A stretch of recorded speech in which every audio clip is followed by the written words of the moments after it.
Hi there, my name is Laura, and this is my older adult oral video presentation. And then just before I start, I just wanted to say that the person I decided to interview is my client. For the sake of this presentation, we're going to call her Marie. She is a 65-year-old woman that's diagnosed with schizoaffective disorder.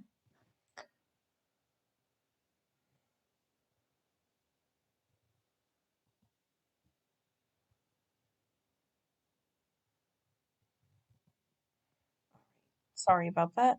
Um, so the stage that I decided to focus on for Marie, in regards to Erikson's theory, is intimacy versus isolation, which happens in young adulthood.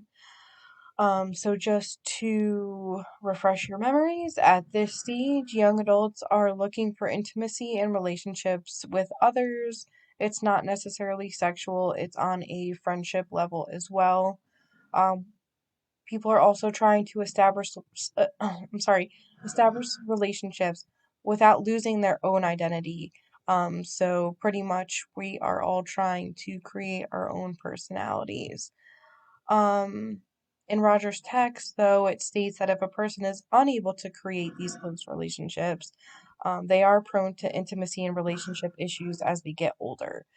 So I wanted to highlight that because this is one of the things that Marie struggles with, um, because of her lack of intimacy at this stage. So, in people with schizophrenia or schizoaffective disorder, individuals are prone to isolation due to their lack of support networks and understanding of their own diagnosis. Um, and then at this point, Marie is also in the emerging adulthood stage, which is a vital time in her life. This is a time where young adults are looking to find their own identity and purpose in life. So applying Erikson's intimacy versus isolation theory to Marie, Marie's symptoms began in early adulthood at about 18 years old. She did struggle to find relationship because of the symptoms. She was really symptomatic starting at about 18. And then at 21 years old, something really traumatic happened to her. Her best friend was actually murdered. Um, which enhanced at that point her symptoms. Marie sought out the church for comfort, and she says that's where her psychotic breakdown happened. So her hallucinations, as she described, are either angelic or demonic. So people are either angels or they're demons, and that there's a certain light around them. Thankfully, I am an angel to her.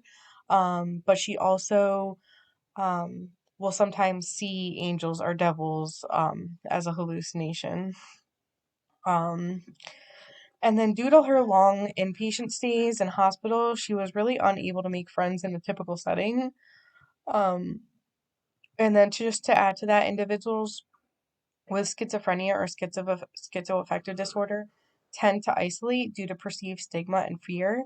And the stigma is their own perceived stigma, but also public stigma as well. I just wanted to include this because when we talk about mental health with Marie, we're talking about it 40 plus years ago, when mental health wasn't as established or recognized as it is now. So the stigma around something like schizoaffective or schizophrenia disorder was really challenging back then to have to deal with. So a lot of the challenges that Marie sort of went through applied to this stage. Her first inpatient experience happened when she was 22 years old. So this happened right after her friend was murdered, and then after her really severe breakdown in church. She really didn't mention any highlights or accomplishments um, in her interview. She did recall that she liked to volunteer at the hospital, but she got really scared. Fear is a big part of her diagnosis. She did describe herself as reserved and had a few friends that she spoke with. But like I said, that her closest friend was murdered at 21 years old. She did report that she was close with her mother and father. She also had an older brother as well. And she did have a healthy relationship with all of them. So to just touch on the biopsychosocial crises that Marie was going through at the time she should have been seeking friendships and relationships. But due to her illness, she was very symptomatic and it caused her to isolate herself. She also became really fearful. She also reported a lot of abuse during these stays in inpatient hospitals. Marie was in and out of hospitals throughout a lot of her young adult and adult life. Um, she was in over seven state or county hospitals. Um, and because of her self isolation and fear of her diagnosis, she was really unable to fully seek relationships, um, which is really the goal at this stage. This has greatly affected her behavior as she moved into adulthood, as she still isolates and is fearful of most things, and she also does not trust easily. So to refer back to Roger's text, because she wasn't able to successfully engage in healthy relationships, it sort of was continued as a challenge for her throughout her adult life, and it still is a challenge for her. Um, and then to continue, religion is still a really important part of Marie's life. She belongs to a very supportive church. She does speak highly of the members, and they are very, very supportive of her. However, they don't understand the mental health aspect of her life and really can't support her um, with that part of her life. Um, she doesn't like to physically go into church, and obviously she can't now because of COVID, but she won't due to hallucinations, but she still likes to listen to the sermons and be a part of that family. Um, and then as far as school, because of her hospitalizations, Marie was never able to attend school past 12th grade, and she also never worked. So she's been on a fixed income, which is her SSI, for a really long time. She also has trouble understanding basic life skills like budgeting, shopping, understanding paperwork, and making phone calls on her own. She says that she doesn't understand money. She's really fearful of making calls. She gets really confused with really basic paperwork. So all this additional skills, um, along with the relationship building that we're supposed to learn in young adulthood, she wasn't able to learn because she was in these inpatient hospitals so much. Um, and she was heavily medicated and didn't get to learn life skills. And then Marie was never married and doesn't have any children. In one of the articles in my annotated bibliography, did a study and found that the marriage rate and childbearing rate amongst women with schizoaffective disorder is extremely low. And then there is a lack of intimacy and abuse within the hospital. So when she was in the hospital at that age, there was uh, no chance for her to even get get to learn friendship at that point. She recalls being abused many times in the hospitals, and these experiences have made her fearful of others and still has ongoing trust issues, both with friendships and then also with professional staff as well. She did long for companionship, but was unable to do so in the hospitals and isolated herself inside and outside of the hospital. Her main supports now are her mental and physical health professional support. This includes therapy, psychiatry, case management, a CPS, which is a certified peer specialist, a nurse, and a nurse navigator. She also has a really supportive primary care physician and many other specialists that thankfully understand the complexity of her diagnoses. So even the ones that deal with her physical health issues understand um, her schizoaffective disorder diagnosis. and understand the hallucinations that she may have. And then she also has her church support. The elders in the church do visit her and speak with her very, very frequently. They also provide a lot of her transportation for her too, to doctor's appointments. But there is, like I said before, there is a lack of understanding when it comes to mental health.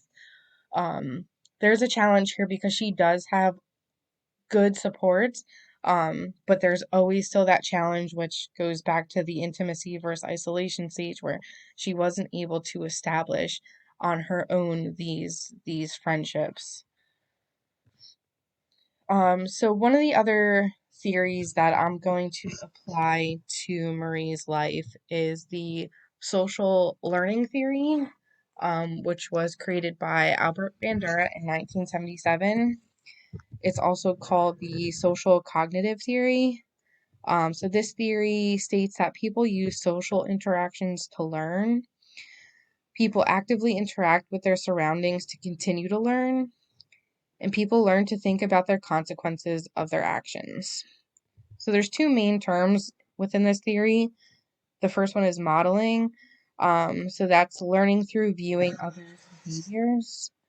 And then there's self-efficacy, which is the expectations about doing something successfully. So pretty much the more positive experiences or learning experiences a person has, the more likely they will continue to seek more learning experiences or opportunities. So if I apply social learning theory to Marie's life, it's unfortunately going to be negative, because she was unable to experience any gainful learning experiences due to the hospitalizations. So social learning theory suggests that we learn from others as well as doing ourselves. Marie didn't get many of these opportunities, which affected her stages of cognitive and mental growth. And so Marie, due to lack of social experiences, struggles with intimacy and learning from herself and others. So there are limitations to the social learning theory. One is I may not be able to view Marie's learning experiences as typically developed when I apply it to the social learning theory, but she has been able to learn on her own. She does have a lot of coping skills. Um, The other thing is that social learning theory doesn't necessarily touch on negative influences or people, more or less just right or wrong. Which brings me to the last point, is that there was a lot of unethical behavior and there was a lot of abuse done in the hospital. When I did Marie's interview, she didn't have anything positive to say about her experiences in the hospital. It was very emotional for her, um, to talk about, and very triggering. Um, so my question would be, shouldn't Marie then have learned the violence that she saw in the hospital?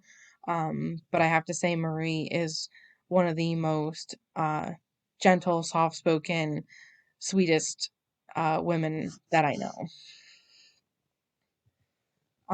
So I just want to conclude by saying that Marie's I wanted to apply Marie's life, or I'm sorry, Marie's case to the intimacy versus isolation stage, because this is when her diagnosis first took place. I just think it's interesting that because of these learned behaviors we're supposed to learn at this age, according to Erikson, since she never got to learn them, they really did continue on into her adult and older adult life.